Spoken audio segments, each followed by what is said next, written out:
Welcome to Module 1 of Parachute's Vehicle for Hire training program, transporting passengers in a safe manner. City is an exciting job that takes a lot of skill and comes with great responsibility. Throughout your day, you will have to manage motor vehicle traffic, cyclists, and pedestrians, all while safely picking up and dropping off passengers, merging in and out of traffic, driving in different weather conditions, and managing your reservations and payments. As a driver, you establish behaviors and techniques that impact your ability to drive safely. This module will help you as a driver use safe and respectful driving behaviors and techniques, safely drive in conditions that have greater risk, such as merging in and out of traffic, bad weather, and night driving. Apply helpful skills, tools, and tips to avoid risky driving behaviors that can cause collisions and serious harm. Over time, drivers develop different behaviors and habits. Some help improve your ability to drive safely, and some do not. This section of the course will help you identify behaviors and techniques that positively and negatively impact your ability to drive safely. Eye lead time. Constantly look ahead. This allows you to see any objects or activities that could affect your ability to safely drive through the area. Determine what action you should take. Decide if you should be braking, accelerating, or turning to avoid any dangers. Increased speed means increased distance.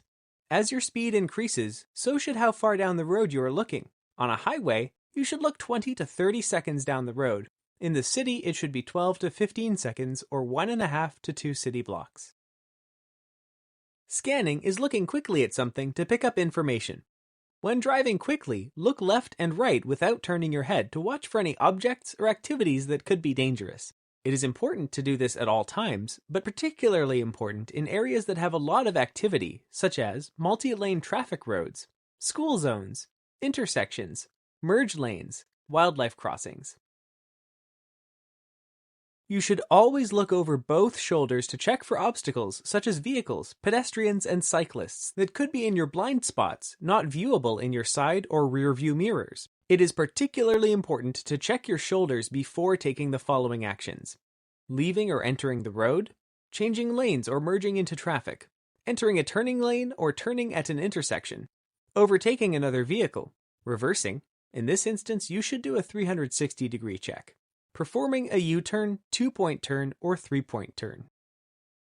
As a driver, it is important to be aware and keep track of the traffic approaching from behind and beside you. You should be checking your rear view and side mirrors every 5 to 8 seconds. Making eye contact with other road users is a very important driving behavior and tool. Eye contact can help you avoid unwanted incidents by communicating your intentions and also clarifying the intention of others. The S in C is for search. To manage the space around your car, you need to continuously search the area around your vehicle. Using the zones, you can do this in an organized pattern. Here is the pattern and how you can use it. First, look at your target area, which is the area 25 to 30 seconds in front of you. Second, start your search pattern by searching your 3 front zones in the following way: front, front left, then front right. You should be looking 12 to 15 seconds down the road to see any hazards or dangers. Then search your 3 back zones by using your mirrors in the following way: rear, rear, then right rear. Third, check your 3 front zones again, looking 4 to 6 seconds ahead for any hazards or problems. Fourth, check your speed. Fifth, repeat the full search pattern again. That is correct. Leaving your eyes in one location for too long can cause you to miss important information, such as a vehicle merging into your lane or a hazard on the road ahead, and lead to an incident. The first, E, is for evaluate. To evaluate is to judge or calculate the importance, amount, or value of something. So, when evaluating the space around your car, you are looking to see if there is anything important or dangerous around your vehicle. When driving, you want to make sure to evaluate each lane so that you can see which lanes are open, closed, or changing. An open lane means that the path of travel between you and your target area is clear of obstructions, hazards, or obstacles. There may be other cars between you and your target area, but they are moving with the flow of traffic and are not blocking your path. A closed lane means the path of travel between you and your target is obstructed due to some condition or a restriction to the site of your target area. Examples include a red light, construction, or a pothole in the road. A changing lane means the path of travel between you and your target area is changing from an open to a closed lane or from a closed lane to an open lane. Examples include a yellow light at an intersection or a stalled car pulled off the road. Leave the right amount of distance between you and the vehicle you're following. This is called the following distance and is measured by time, not meters. Driving at a safe following distance gives you enough time to react and stop safely. Since your speed varies, the distance in meters you travel will also vary. You should apply a safe following time, which is known as the 2-second rule. Here's how you can use the 2-second rule when driving. First, pick a fixed object along the side of the road, for example a sign, street light, or parked car. Second, when the rear of the car in front of you passes that object, count 1001, 1002. Third, when the front of your car passes the object, stop counting. If you were not able to count to 1002, you are following too closely. Fourth, adjust your speed so that you can complete the count before the front of your car passes the next measuring object you select. That's not quite right.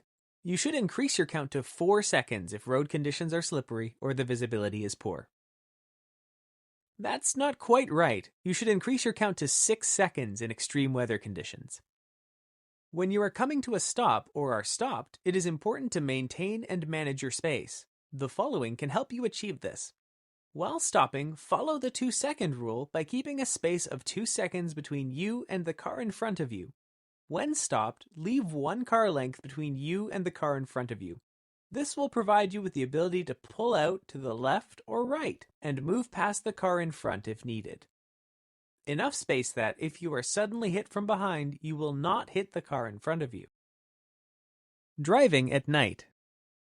Overdriving your headlights. This occurs when you are driving at a speed so fast that your stopping distance is further down the road than you can see by your headlights. As an example, a pedestrian is crossing the road further down than you can see by your headlights. By the time you're able to see the pedestrian in your headlights, you would not be able to safely stop to avoid hitting them.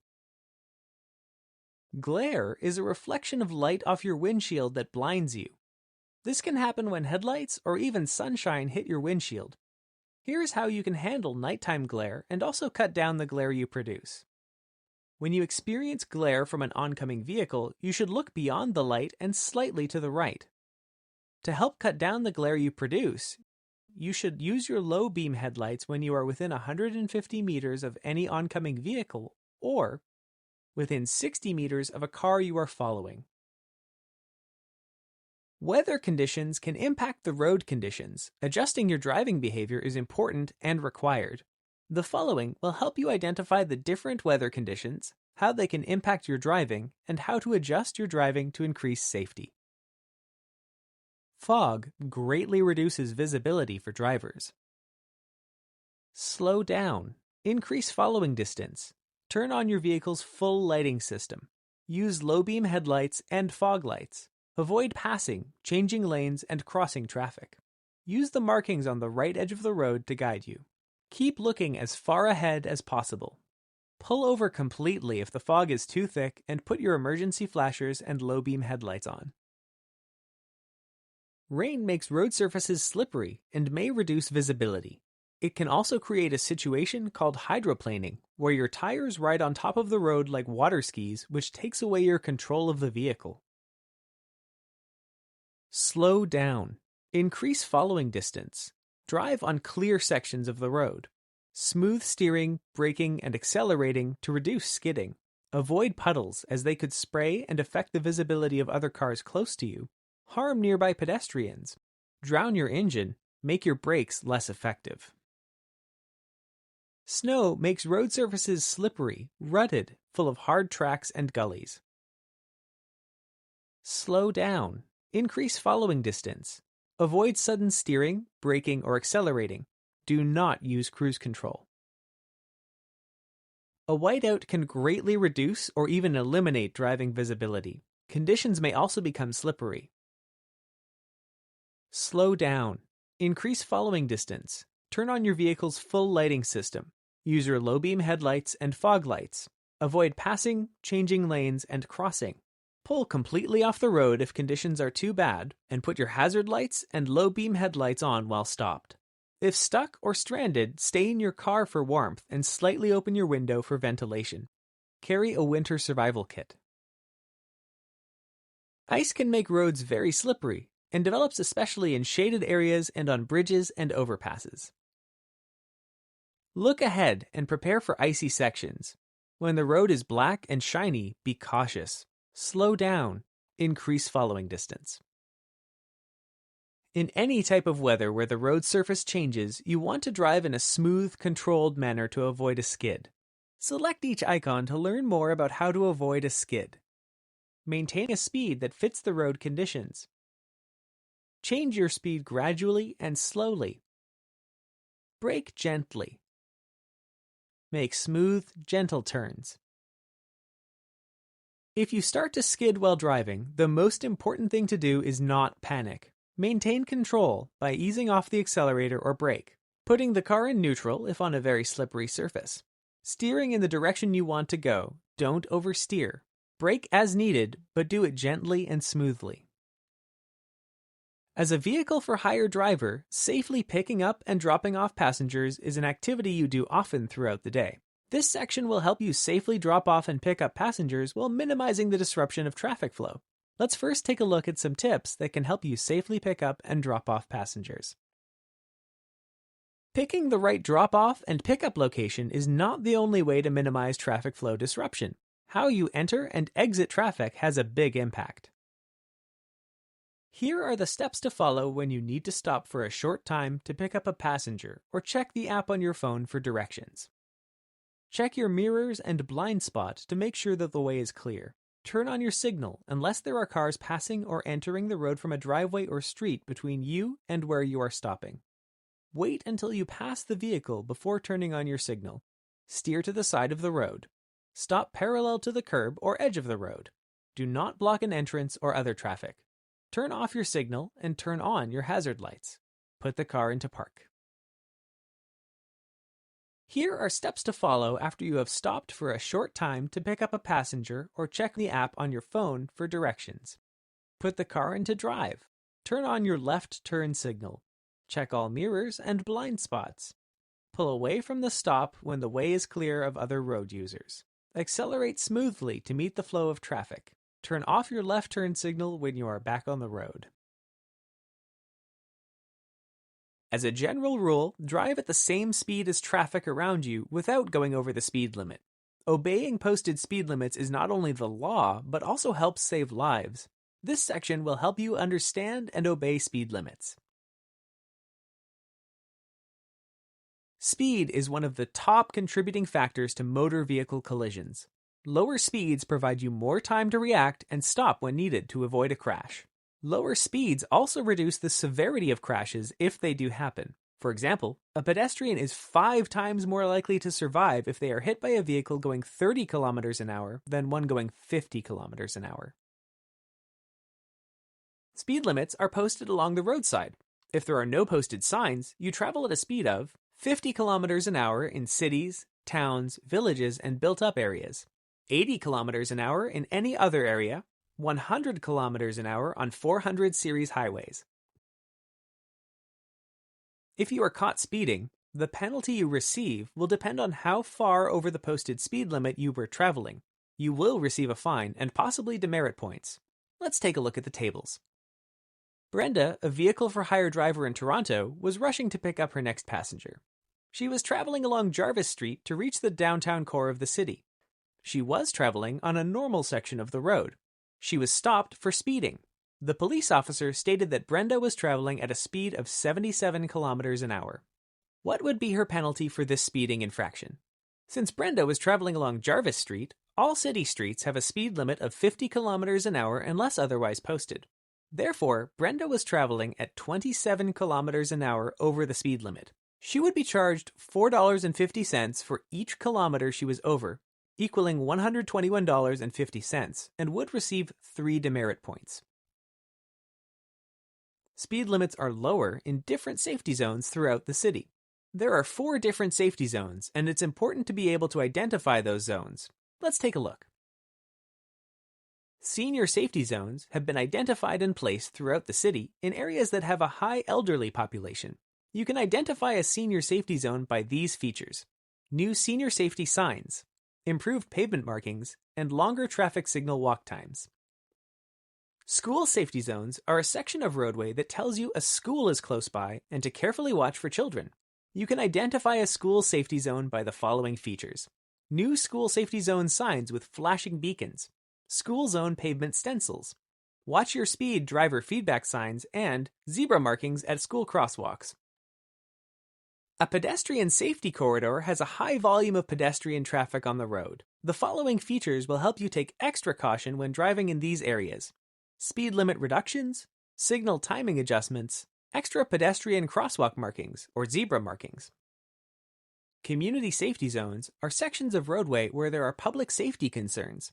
Community safety zones may include roadways near daycare centers, playgrounds, parks, hospitals, or any area that has a higher risk for collisions. When you see a community safety zone sign, slow down and take extra caution. Photo radar cameras have been installed across Toronto in these safety zones. If a car is caught speeding, the owner of the vehicle will receive a ticket, regardless of who is driving. If found guilty, you will have to pay a higher fine that will be almost double that of a regular speeding ticket. Important message: safety zones have lower speed limits, so be sure to look for and obey the signs in these areas. Speeding in a safety zone can be costly. If you are caught speeding, the fine you will receive will be double that of a normal ticket. Now that we've looked at behaviors that can help you drive safely through the streets of Toronto, let's look at the behaviors that can negatively impact your ability to transport passengers safely. Distracted driving reduces your awareness, decision-making, and performance, which can lead you to make errors and cause collisions. In Ontario, deaths from collisions caused by distracted driving have doubled since 2000. Ontario data on collisions from 2013 show one person is injured in a distracted driving collision every 30 minutes. A driver using a phone is 4 times more likely to crash than a driver focusing on the road. Distracted driving, in Ontario, is the use of handheld communication or entertainment devices and certain display screens while driving or when stopped in traffic or at a red light. Here are a few examples: texting or dialing on any phone or other handheld wireless communication devices even if you are stopped in traffic or at a red light. Watching any screen that is not related to driving, such as a tablet, portable gaming console, video screens, phone apps to see new pickup requests. Manually programming a device such as a GPS, portable music player, or taking payment on your phone. Any device if you are safely parked or pulled off the road and not impeding traffic. That is the correct answer. You cannot check or use your phone or any other handheld communication or entertainment devices while driving or when stopped in traffic or at a red light. First conviction, settled out of court, a fine of $615, 3 demerit points, 3-day suspension. Summons received or if you fight and lose, a fine up to $1,000, 3 demerit points, 3-day suspension. Second conviction, settled out of court, a fine of $615, 6 demerit points, 7-day suspension. Summons received or if you fight and lose, a fine up to $2,000, 6 demerit points, 7-day suspension. Third and any further convictions, settled out of court, a fine of $615, 6 demerit points, a 30-day suspension. Summons received or if you fight and lose, a fine of up to $3,000, 6 demerit points, 30-day suspension. Here are some tips to help you avoid driving distracted. Turn your phone off or switch it to silent mode before you get in the car. Place your phone in a location you cannot reach or see, for example, the glove compartment. Record an outgoing message that lets callers know you are driving. Download an app that blocks incoming calls and texts or send automatic replies. Pull over safely to make or take calls. That is the correct answer. You cannot be charged with distracted driving, but you can be charged with careless or dangerous driving. Careless driving is the driving of a vehicle on the street or highway without reasonable care, attention, or consideration for other people using the highway. You can be charged with careless driving when you are distracted by things such as reaching for a water bottle, putting on makeup, or grabbing toys or other items to give to a child. If convicted of careless driving, you could receive demerit points, a fine, license suspension, and jail time.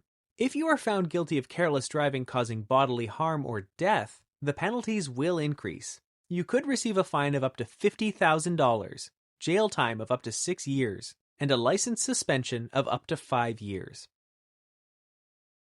Important message. The easiest way to drive safely and avoid penalties for distracted driving is to not use a handheld device or do any activities that are not related to driving when you're behind the wheel. Driving a vehicle while impaired by alcohol or drugs is not only illegal, it's very dangerous.